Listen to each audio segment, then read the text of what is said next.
Welcome to Social Media News Live. I'm Jeff C., and you're not. And you're Eric Fisher. And I'm Eric Fisher. Yeah. Yes. Sorry. Hey, I'm out of practice because I haven't co-hosted this show in a long time. And this is the space where Grace Duffy would usually say that she is Grace Duffy, but I am also not her. I am Eric Fisher, and welcome. And we wanted to give a shout out to our sponsor of the show. The way we're doing this awesome show with the lower thirds and the cool backgrounds, we are using Ecamm. So find out more about them at socialmedianewslive.com/Ecamm, socialmedianewslive.com/Ecamm. And we're multi-streaming to every sort of place you can imagine. I think they have like 30 plus destinations. I think we're using maybe 6, including Amazon Live, but it's with Restream. So Ecamm ties right into Restream, so make sure you guys go follow them. Check them out at socialmedianewslive.com/Restream. So today we are going to be talking all about these new Apple podcasts. And so if you have not been in the news lately with all this updates, we've covered some of the updates that we've talked about with Apple and how that's going to affect marketing. But they've also, with this new, iOS 14.6 or something like that. That's right. Well, look how good I was. So point that the podcast app changed as well. And there's a couple different things that's going to happen because of this. There's the app has actually changed the way it kind of looks and works. And they're also rolled out smart subscriptions, affiliates, and some other things we're going to be talking about today. So let's just jump right into this new Apple podcast app. So here's kind of the summary of that. So the app got a redesign, and it's got channels now to help people find new content curated by their favorite creators. And these channels will feature like artwork, titles, and descriptions that are unique to Apple Podcast. And the thing is, some might promote free content while others are paid. It's kind of redesigned to look more modern. It's filtering like the latest episodes. And here's the problem. It was broken, and it's still somewhat broken. Like, some people can't delete episodes. Actually, many users are saying they hate it. And there's actually some people who say it's like a crime against humanity. It's that bad. So, Eric, I know like a lot of us here probably use a third-party app like, Overcast. I think both you and I use Overcast to consume our content. But have you seen this broken app, how it works? And do you think it'll actually affect downloads? Well, one, I think so, because if it's not properly feeding the episodes, which is also another issue that's been talked about recently, is how long it's taking for episodes to actually show up in Apple Podcasts to then be fed out to, if you're subscribed through that method, for it to show up in your podcast player. There's been, talk of, it's still been 24 hours. I've released a show. It's not out there kind of stuff. And I'm like, geez. And, I've been following the podcasting space since, April 21st, when Apple had their last event. They've got another one coming up in WWDC in June. But when they announced all these podcast changes, and we'll go over some of the other ones as well, this podcast app, it's not just the podcast app, but it's the new podcast space. And converting your account into a new version as, behind the scenes with podcasting and all that. And what's interesting is like, there's people who, when they made those changes, would just, they would go in and it would just be hung. And it was like day 21, day 25, day, and it's like, almost like they were in the Civil War. Dearest so-and-so, today my podcast still isn't refreshing. And that kind of stuff, as I would see their tweets. And it was very, heartening to me that I never touched it, because I was like, hold on, I'm going to wait till they like fully roll this out. And, so I was glad I wasn't like an early adopter in this case, because I was like, dude, I'm not going to mess up anything with my show right now. Like, I'm not going to switch any train tracks whatsoever. So, yeah. I think that, so I think it is going to mess up downloads. I would be careful. I would say to anybody who hasn't switched over yet to the new version of, I'm forgetting what it's called. It's Podcast Connect, I think, is the thing. Connect, yes. Yeah. I was going to check the notes real quick, but the Podcast Connect, they boasted new stats and new everything in there. And again, I decided I'm not going to touch that till they like fully release that it's like ready to that it's ready for prime time, in other words. And so yeah, so let's talk about Podcast Connect for a little bit. So like you said, there's new stats in there. There's new ways to go about, getting stuff. And there's been a lot, if you follow any of the podcast news, there's been a lot of issues. The guy from Buzzsprout, I think, isn't that I can't remember his name, the big podcast platform, he tried to walk through and submit a new one. This was last month, and he was having issues actually getting it through. They were hiding RSS feeds, which is what podcasts used to push out everywhere, and like who owns the feed, all this stuff. So it was really, they've cleaned up some of that stuff, but it's still not very, very clear. I do a lot of stuff with I actually produce Guy Kawasaki's podcast. He's got a lot of followers, and we want to get some data, and it's really still not where I think it needs to be. It feels a little clunky. Eric, you mentioned you haven't even gone in there and switched it over yet. His did, and it was just still, it wasn't the smooth experience that you're used to from Apple, because most everything Apple-wise that's why we use Apple, because it's clear, it's concise, we can get what we need. This isn't there yet, so they're still working on it. I do want to do some shout-outs really quick to people watching. We got our friend Rhonda Moore says, wow, and this is talking to you, Eric, 10 years podcasting, that's something to be proud of. Yeah, it's hard to believe. That's a lot. How many episodes is that? It's near 400 something. That's crazy. Yeah. So Dealcasters Live, the amazing Jim Fuse and his everybody over there. Always good to see Jeff and Eric. Always good to talk podcasts. Yes, they have a podcast too, so make sure you guys go check out Dealcasters over on Apple Podcasts. And our friend Sabrina says, hello, it's me, Sabrina. Hello, Sabrina. It's me, Jeff. I'm glad you tuned in to see today. And let's see here. From over on YouTube, How to Grow Your Business says, never liked using the app. So excited if it's going to be more usable. So I'm excited when it is more usable, because I love Overcast. Been a fan of that for so long.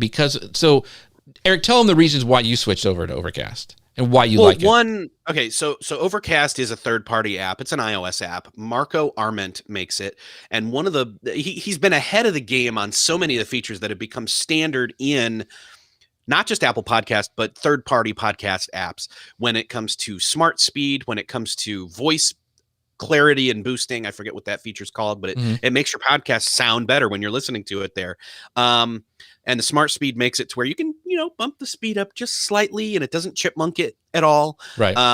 One of the main things, though, that you and I really have used it for is uploading your own MP3 files. And what's great, hey, here's a quick hack for people. Record yourself doing a presentation. This is what you do. Record yourself doing a presentation or something else that you need to memorize. Throw that up in there, and then you can listen to it over and over again easily right there in your own podcast player app of choice, which is Overcast for us. So yeah. Exactly, and that's what I do when we actually go. Like, I'm on the plane, and you and I have flown together, going to a conference before, and I just sit there and listen to I'm so glad when the conference is over, so I don't have to hear myself anymore. But that it is a handy thing, and like you can do subscriptions and everything. It just works a little bit better. But I agree with How to Grow Your Business earlier. Like it's. I used to use the podcast app all the time.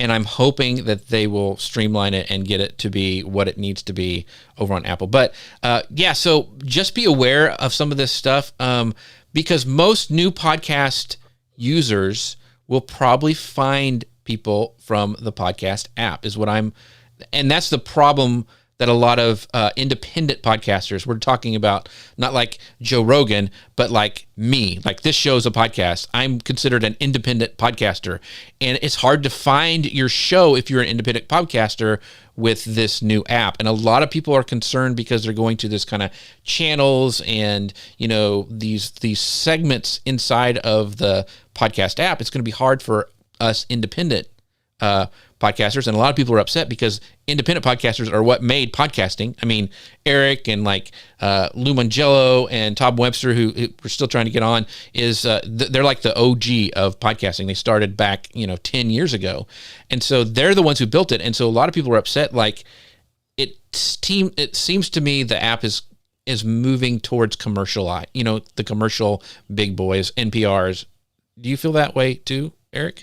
I mean, it's been kind of in that direction for a long time. So I'm not surprised, and I've not ever felt like, again, here I am talking from having done it for so long to the point where, I've got that. I've been fortunate enough and consistent enough for so long that, like, if you go to the Apple Podcast app and type in the word productivity, like, my show comes up. So Mhm. I've got that SEO juice going, but that's Right. only because of doing it for so long.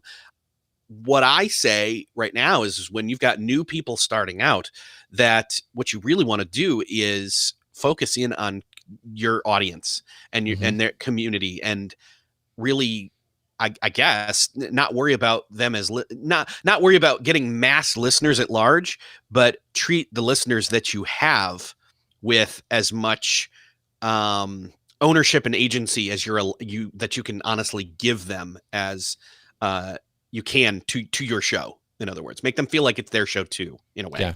Yeah, I agree. So our pal Ramon Ray says podcasting can be confusing. Y'all curate what we need to know. So hopefully we'll do that in today's show. Ramon, thank you for stopping by. I was over on his Clubhouse not very long ago, which is a whole different.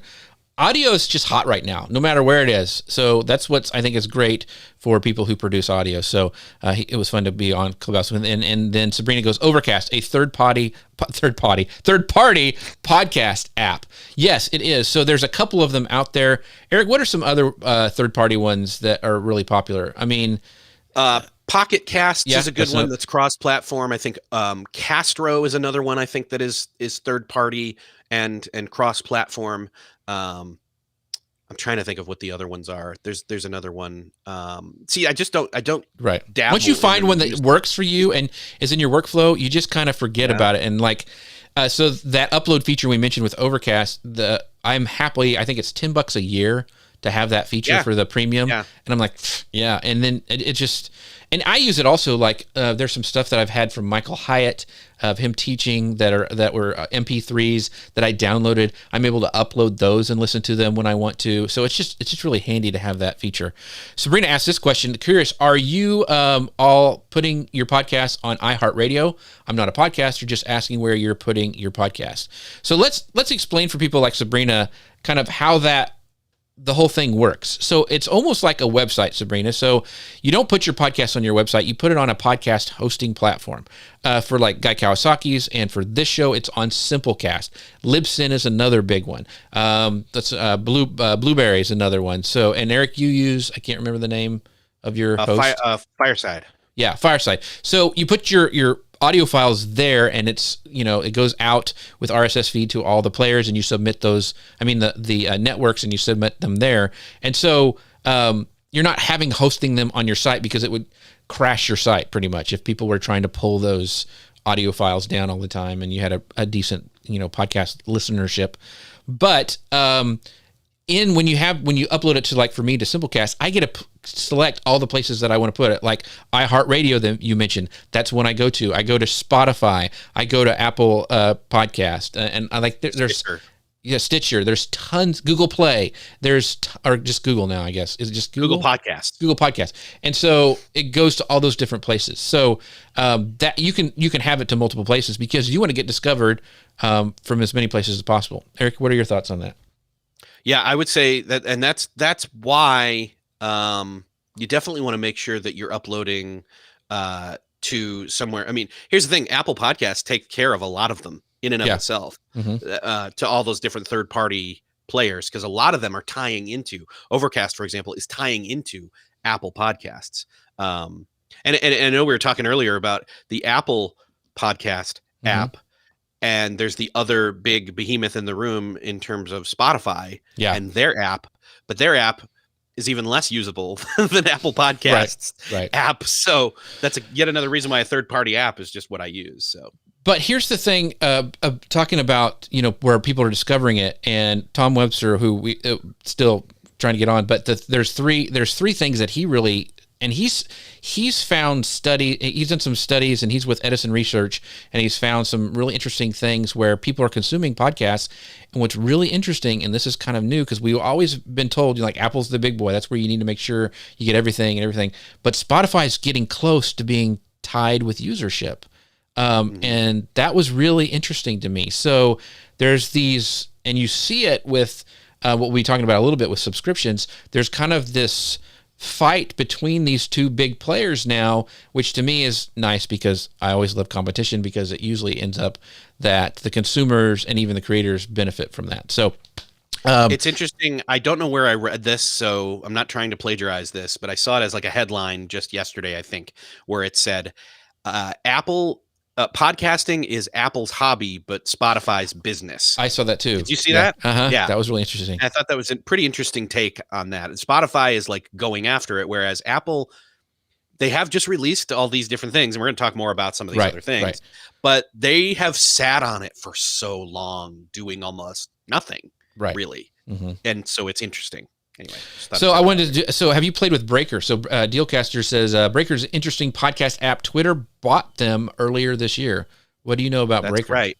Yeah, that was part of the conversation we had, I think, back when we were talking about Twitter Spaces and the fact that Twitter bought a podcasting app. The app is not going to close down, but it's that they bought the team, or they hired the team to work on. Hired the team from Breaker to work on Twitter Spaces. And that was a really good sign in my mind, because they were actually grabbing audio people, legit audio people, to work on their audio tool. And I was like, yeah, Clubhouse, your days are numbered right then. So, So on this, before we move on to the next section with this new Apple podcast app, I want to ask you the question about it, because we mentioned Spotify. So will you think the difficulty of use right now with this new podcast app, do you think it's going to play into Spotify's hands and drive users over there? You mentioned that you don't think it's as easy to get podcasts over on Spotify, but if it's easier than Apple, do you think that will drive users to sign up over or listen actually over on Spotify? Well, again, I'm biased because I love Overcast so much, but I think both apps are pretty unusable. But I guess if somebody was willing to have put up with Apple Podcasts for so long until now, and now the app is still working sort of, or it's broken. Here's the thing. Let me put it this way. Spotify doesn't work all that great as a podcasting app on mobile. Apple, I trust more, biased again, to fix their app sooner than I trust Spotify to make their app usable. So, gotcha. I mean, I think that's my take. Yeah. Gotcha. I haven't thought about it yet, but there you go. So, by the way, two programs that are great and work awesome. I wanted to once again give a shout out to our the way we're switching screens, having this cool background.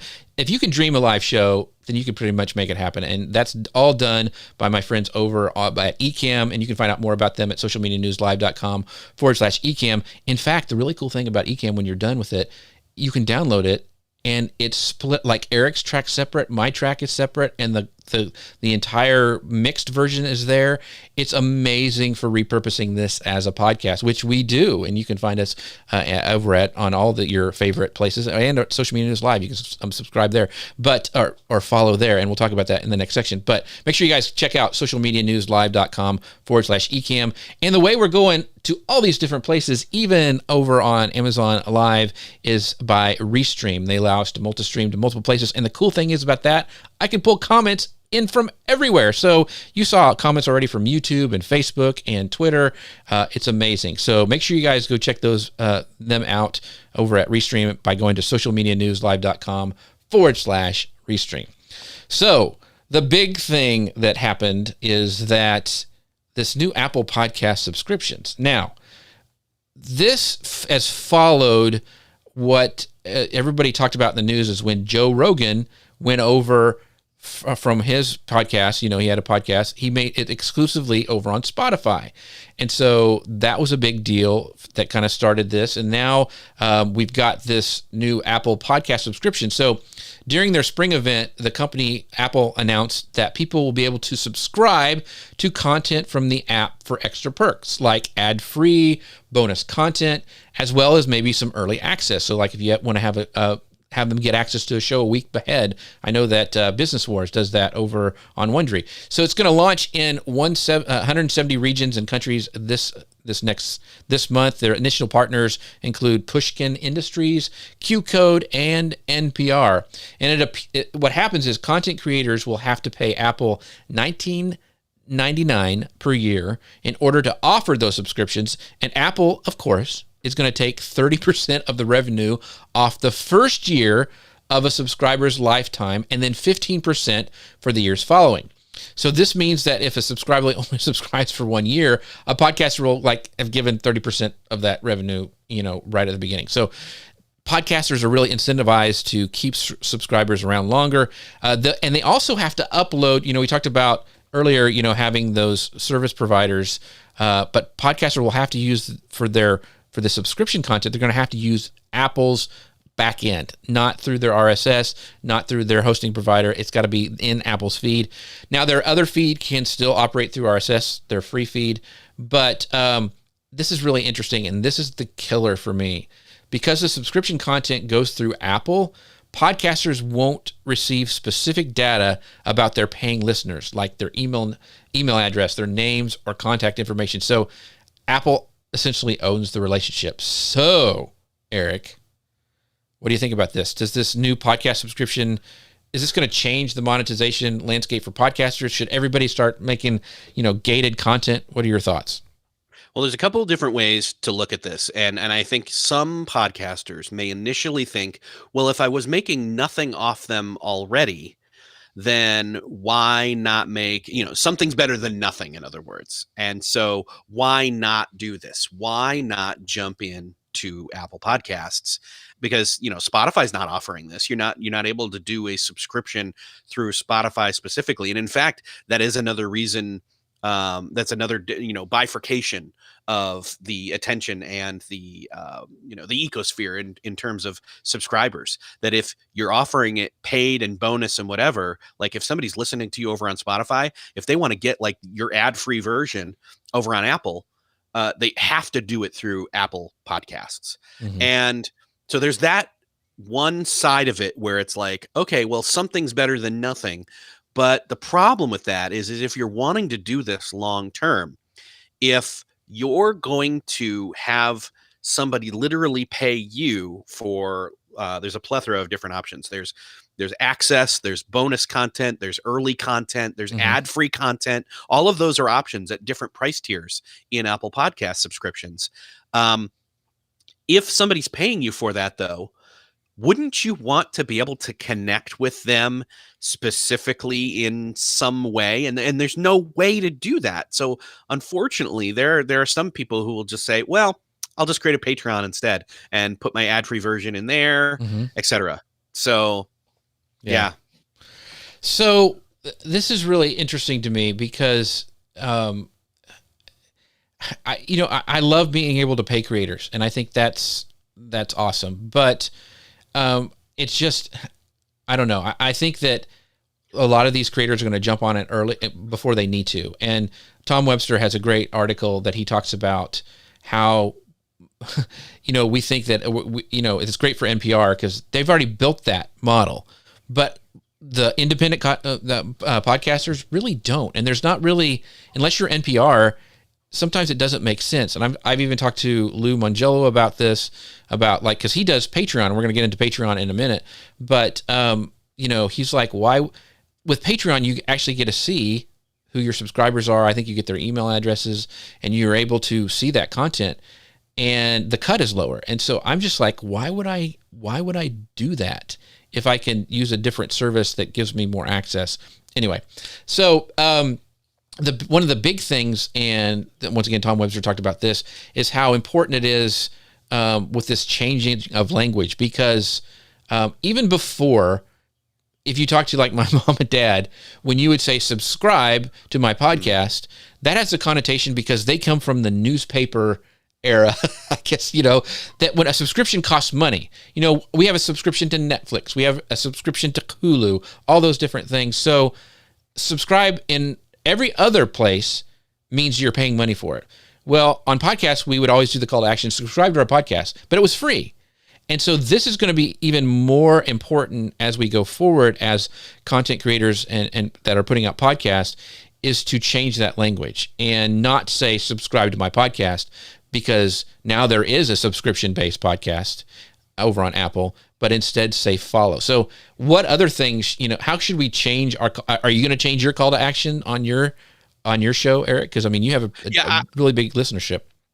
I think what you need to do is just change your language altogether to follow, because overall, like you just alluded to, the word subscription infers that there is an inherent and or hidden cost, a gotcha. And you don't want that to be the case. You don't want that to be even subliminally a psychological barrier to somebody following your podcast, receiving the free updates that you're giving. And what's funny is even over on YouTube, which I know we'll touch on a little bit on YouTube later, Mm-hmm. it's subscribe to my channel. Well, Right. what do I have to pay to subscribe to the channel? I really think overall, in a lot of the ways, like I tweeted this the other day as like, I want to create content, but I don't want to call it content. I think we need to start changing some of the language we use and say, unless you're really paying to subscribe, we should start changing things over to follow, just in general. So I think it's a great, and I think this goes back, and I do it just as much as the next person, is I forget about the end user. I forget about the people who maybe, and it's still hard to me believe that people don't know what podcasts are in this day and age, but there's still people who don't understand. And when you say subscribe, they think, well, I'm not going to do that. I don't want to pay, And so I think that's a great point. It's trying to think like our end users. So I want to bring up some comments really quick. Peg Fitzpatrick goes, "Hey, Jeff C. Plus Eric Fisher," and so she also says Ecamm is amazing. Yes, we love the Ecamms. And How to Grow Your Business over on YouTube says, "Just downloaded Overcast to give it a go. Maybe I'll become an ex-Apple Podcast user as a result." Well, until they fix it, I have a feeling you will be, but that's just me. And then Sabrina says, a good point about the calls to action. So, yeah, so we're talking about following instead of subscribing over on Apple Podcasts. One of the things that, we talked about Patreon, and the cool thing about Patreon is that, we talked about it's 30% of the first year is what Apple's going to take, and then 15% after that. Well, Patreon only takes 12%.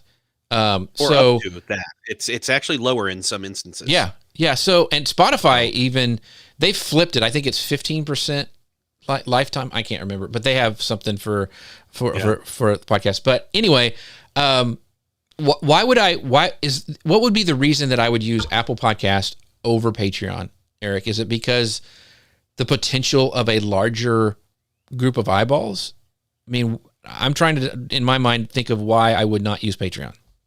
I would say that if it's somebody who passively just literally wants to get your content, again, early or ad-free, or I forget what the other ones are, have access to you in some way, although that reaches over into the Patreon side of things. Patreon's more community driven. But if somebody wants to just passively, think of it this way. This is a really good analogy. I don't want to connect with people on Hulu. I just want to watch my stuff there ad-free. So Right. think of it like paying that tax to get the shows ad free.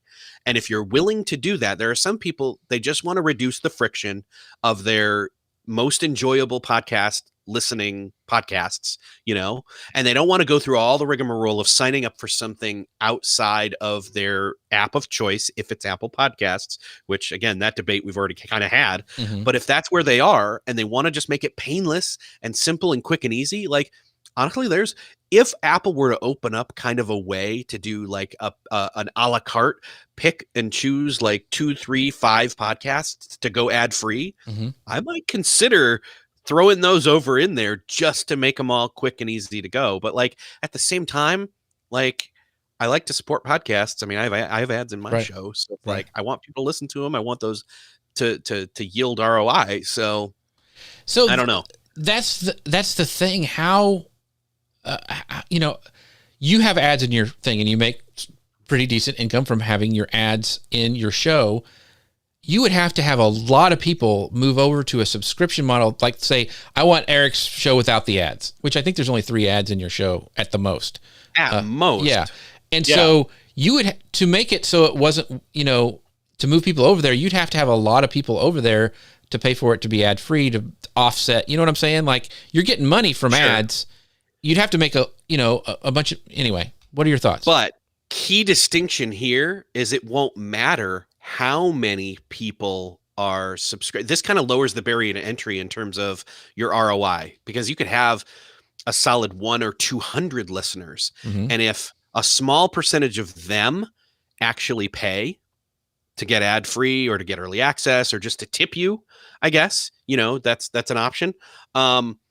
You're going to be able to, in other words, you're going to more quickly and more easily be able to get something from your show to support your show through this method. And maybe you don't do it for forever, but again, I guess in some senses, it's like, why not offer that option to the people who won't pick any other option is Right. kind of, it's where my head is right now. I don't know I'm going to land on that, but we'll see. So why wouldn't I have a show that's ads, and then on my Patreon model, they can go and download the ad-free version for the people who have Patreon?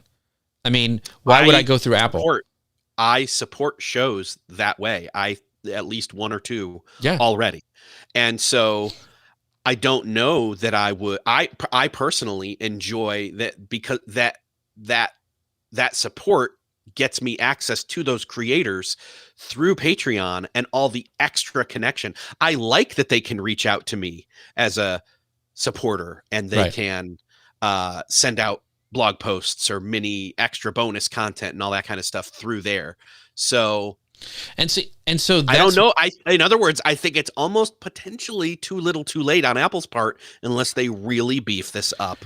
Because the thing is, with Patreon, you have more options. So I'm going back to Lou Mangello. He's got a Patreon account. When you join his, not only you get other things, but you get a call with him. Like you can do he has group calls. He has, gift packages that he sends out from his Patreon levels. And Apple just seems like, one, they're taking 30, and plus then there are only certain things you can do audio wise for those levels. You know what I'm saying? It's just, because it would be different if I could get all those email addresses from Apple that are subscribed to me, and I can say, hey, by the way, since you're already a subscriber, you get this, this, and this. But you can't do that. And so that's what limits this to me in a big way. So the other question I have for you, so are Apple podcast subscriptions, are they locked down to just being listened to on Apple, devices, or is it, are you have to be in Apple's ecosystem? If I wanted to, because I broadcast everywhere to Spotify, how do they, I guess they have to use Apple, right? To listen. There, as far as I know, there is no way, and I've not seen any evidence or research that contradicts this, that there is no way that if you were to paid subscribe, see, I have to kind of caveat that now. If you were to pay subscribe in Apple Podcasts to a show, there's no way to listen to that anywhere else other than Apple Podcasts, whether that's desktop, iPad OS, or iOS. Or I think you could probably pull it off with TV OS as well through your Apple TV. So here's the big question in the room. Will people pay for podcasts? Will they pay for those ad-free podcasts or the exclusive bonus content or access to the podcaster? What say you? Have you done that? My take on this, and I think I already kind of broke this news. I don't necessarily pay for ad free. I pay to support a show. Right. I pay to support a creator. And I think that's different. I think at least there's a difference of it in my perspective, my mentality when I go about it. I don't do it to pay to get the show, because I already get that for free. And I can just skip ads if they really annoy me, which most of the time they don't. Right. A good podcaster knows how to make an ad enjoyable to listen to. Right, exactly. But I aspire to that. But I would rather support the show specifically, or create the creator specifically, and that's why I would choose Patreon. So the only podcast I've ever subscribed to, and it was because it was exclusive. The entire show was exclusive, and it was on Stitcher, and it's a Marvel Wolverine podcast, and that was the only place to listen to it. And so I get that. Now, there's been some examples of that, like if you have an Audible account, there's some exclusive podcasts that you could only hear on Audible. I think Amazon is even maybe thinking about doing, and I think actually some of these Apple, like the Apple TV Plus shows, some of their podcasts that are, let's just say there's a Ted Lasso podcast, because that's only on Apple. That's only going to be, up. Yeah, exactly. So I've only paid for one. Some of my favorite podcasts, like Business Wars, has a ad-free option. Not interested. I mean, I'm on the mower or walking or something. It doesn't kill me to listen to, and they do a great job with their ads. It's, he's very natural in how he reads them, and it's not like a hard break or something. And so, I do pay for like Hulu and those things to skip ads, but I'm just not there yet with podcasts because I think we've been ingrained that they're free for so long. So I think it's going to be a hard thing. And so now, I will pay Lou Mangello all day for his stuff. I will go and get on Eric's Patreon all day because I know them and I want to support them. I enjoy their content. I want to see the exclusive stuff they have. I want to be the first to know because I want to have a relationship with those podcasters, just to your point. But I don't know if I pay for your show just because the ads are gone. You know what I mean? Yeah. I think that is the key there is in one of the things we know of in terms of podcasting is that the biggest boon to one growing a show is consistency. And one of the others is community and connection with your listeners. And if Apple Podcasts is going to allow you to monetize, but not connect with the community that is choosing that, then it's not going to be successful in my mind. Right. Unfortunately. Right. So this last piece of news, let's go ahead and get this, it's interesting thing that kind of ties into all of this is this Apple Podcast affiliates. So what is happening here is that, this is from TechCrunch, it's kind of broke this one that I found. So they're introducing a new program that will help podcast creators grow their subscriber base, which, hey, we're all for it. And it's affiliate marketing. So the company's Apple Services Performance Partner Program, which that's hard to say, which already exists to help market other Apple services like Apple TV, Apple News, Apple Books, is now expanding to include paid podcasts.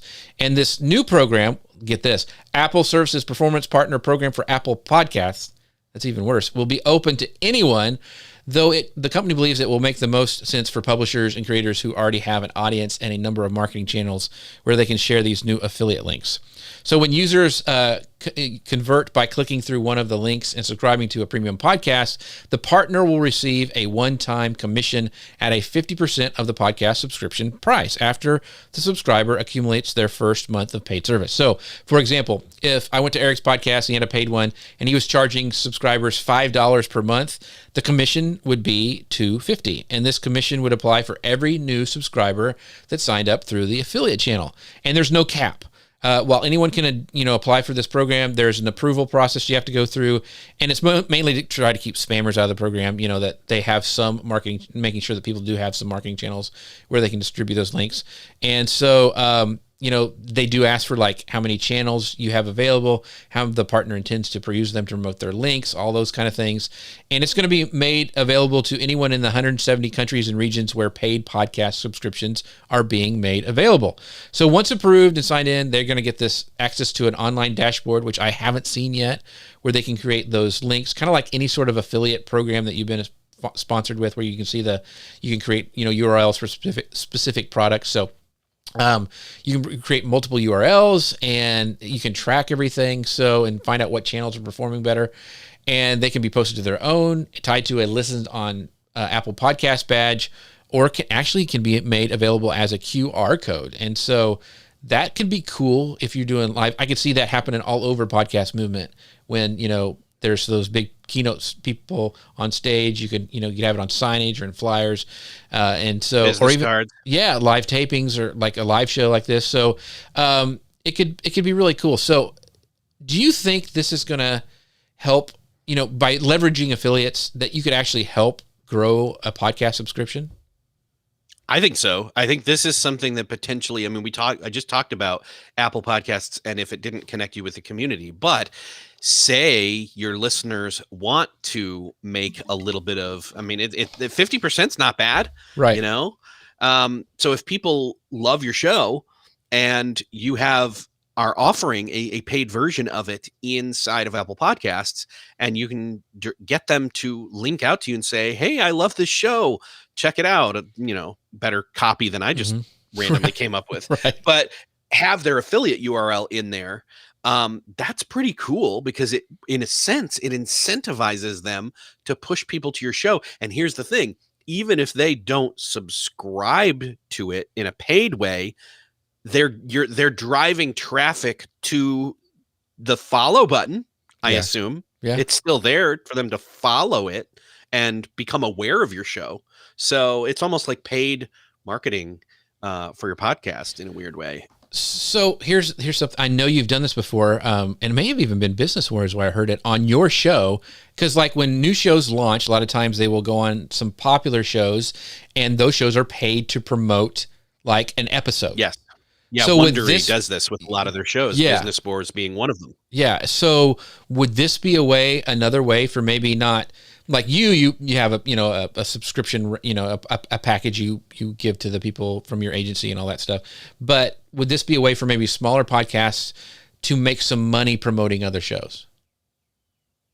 Yeah, I mean that's the other thing is like not only can you as a podcast consumer, a podcast listener make money promoting your favorite shows, you could promote if you're a podcast creator and you have like I mean in theory I have my own podcast, but I could go to other shows that are that have paid podcast subscriptions inside of Apple Podcasts and push those and make a little bit in theory. Yeah. So I really think that this is something where you could, if you have a following on social media and you like some podcasts and you want to make a little bit of money, I think it's going to make more sense I see it making it a way to make money when you're driving people to like an NPR or like a big show where they're giving a good cut for those paid things. I struggle with like somebody who's starting a small like paid subscription model, trying to get, give them a cut of that, because that's going to take away the small amount they're already getting. It'll be interesting to see. I think it's going to work for the big boys. I think it's going to be a real struggle for maybe some of the smaller ones. That's just my thoughts. Yeah. So. I think what I was unclear on was if the affiliate was actually getting half your pay or not. Yeah, I don't know how that works. I'm sure Apple's taking a cut of something. Yeah, in the end, I think, hey, even if they are taking something, if you're gaining subscribers through it, maybe that's worth it. I don't know, something to consider. Yeah, and it can almost be like a Patreon model where if you want to activate your super fans, we're talking about Pat Flynn's super fans book before the show, yes. But giving them a piece of the pie. I still think Patreon's a better way to do it because you can offer more things, but you could do the same thing with this affiliate program as well. So, one of the things that in Tom Webster's articles he talks about is the importance of podcasters is building an email list. Is there any other way other than building email lists that podcasters should, optimize a way to communicate through your audience? You mentioned a lot about how important it is to connect with your audience in your podcast. Yeah. What are some other ways other than email? So there's a couple other ways that you can do that. Again, email is the most important because that still remains in imperative. But there are other ways to not just connect through a lot of people will be like, oh, create a Facebook group. Yeah, but then you're building on rented land. But then again, these other ones are also rented land unless you pay for them. Slack, creating a Slack channel or Slack, instance or a Discord for channel? your podcast or a Discord. There is a Discord. So one of the Patreons that I support has a Discord community. And so that's got its own channels and all that kind of good stuff. And that's where they post like, hey, I'm doing this. Hey, I'm going to do a live stream. Here's the private link to that. Here's the link to the podcast, all that kind of cool stuff. And so again, Patreon doesn't necessarily have good chat functionality, but Discord on top of it. And I think there's actually an easy way to connect those. So I would say using some of those other ways, those other methods, those other means to facilitate, dialogue and definitely have a vetting process and definitely have community rules in place before you set these things up. But, yeah, allowing more access, allowing more content, allowing more connectivity between not just you, but also the listeners and each other really can be huge for your show. Yeah, I think those are all great points. So this is, and you and I talked about this a little bit, but Tom mentioned in his article that he mentioned the big three now. And I knew Apple is one, Spotify, we talked about that earlier in the show, that it's creeping up, and some reports of like listenership, they're getting close to being tied with Apple, which is a big deal. That's a big deal. That's never happened before. Apple was that's what you needed to be with. But the other one was YouTube. And I know a lot of podcasters who are on Apple, and they're on Spotify, but not on YouTube. Do you think they're missing out? Yes, and I am not on YouTube Mm, as a podcaster, and this is one of the things that is like a weakness, a Achilles heel. And I've tried to think about in terms of what kind of strategy, because I think that's what's necessary in terms of a podcaster. I think you cannot just be lazy and just spit out an audio version of your show over there with a visual that is static every single time, or even a visual that maybe changes every time. And here's the thing: I know there are podcasters who do this, and they will swear by this, and they'll say, "Well, it's better to be there at all than not at all," you know. And my take is that I get that there are people who will go and listen to it over on YouTube and leave it playing, and then switch tabs and do other things, right. and still keep listening. But YouTube is a visual engine. I know there's songs, I know there's people with vision, I know there's audio components with a static visual or changing visuals, but like it's not a PowerPoint presentation with audio. It is a podcast. And what I say is like right now we are over on YouTube. This is a Right. podcast being recorded as a live show as well as a podcast, and it will be there on your YouTube channel, and people should go subscribe to it.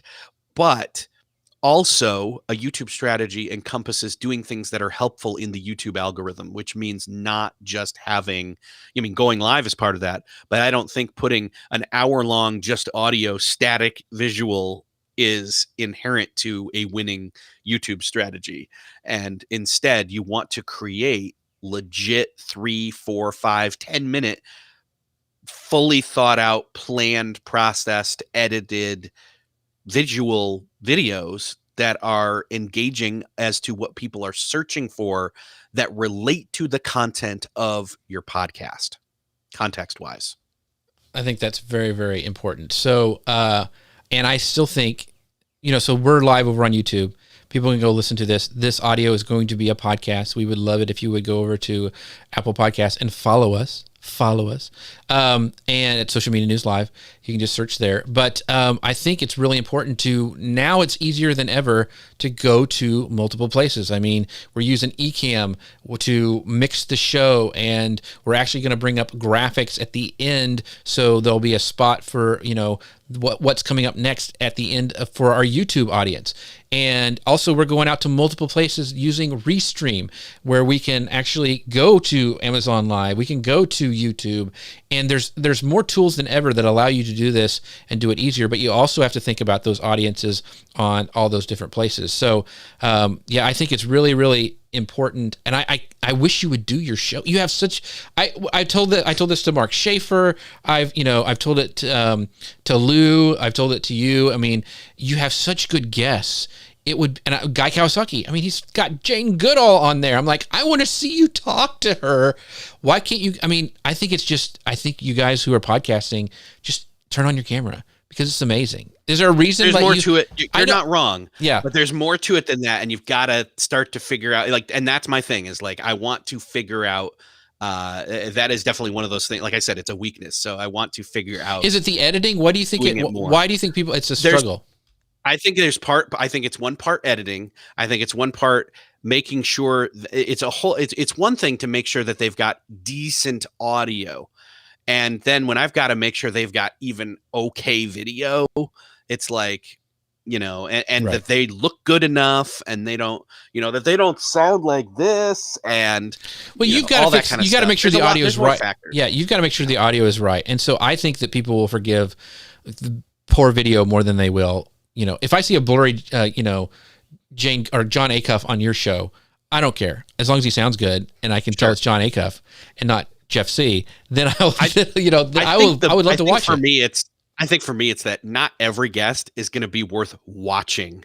So I think it's more, I will say this, and we didn't plan on talking about this, so it's weird, but I think that Jeff put me on the spot. Right. I think that my path forward with this is with key people, right. Like, especially if I were to have like you and a few other key people that I knew were going to be good on video, to start that process and work through it and work the kinks out, and then have it not be every episode, but specific episodes. And even then to pull clips from those episodes. The reason I said this, because I was really surprised that Tom Webster, who is, he knows the data, he says YouTube is that big a deal for podcasts. I always was like you. I was like, well, they're just being lazy and they're just throwing it up there.